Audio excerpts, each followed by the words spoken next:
Would you believe this glowing copper lantern started with a simple mason jar and one long piece of wire?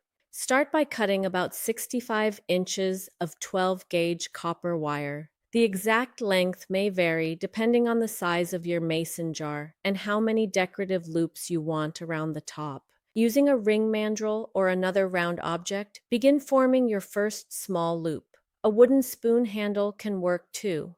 Bring the wire down slightly and create another loop beside it, keeping the loops close together so they begin to resemble flower petals. Continue forming loops while gradually curving the entire piece around the shape of the jar.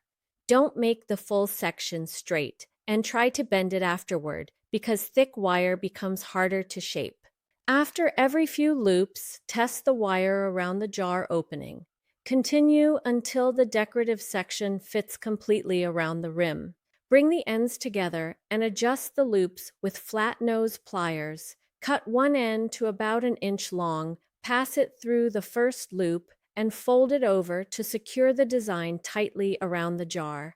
Complete your final shaping by pressing the loops evenly against the jar, then pulling their outer edges slightly outward to create a flower or sunburst effect. Use the remaining wire to form a large open spiral, then bend it downward toward the jar. Next, shape another piece of 12-gauge wire into a large arch for the handle. Attach it to one decorative loop on each side so the jar hangs evenly. You can leave the handle simple or loosely wrap it with 20-gauge wire for added texture. Trim the ends and press them flat so there are no sharp edges. Now add the decorative details.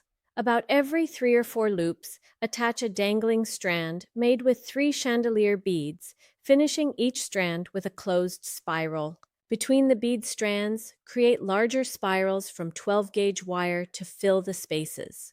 Use bail pliers to make small circular connectors, then attach the spirals and bead strands around the jar.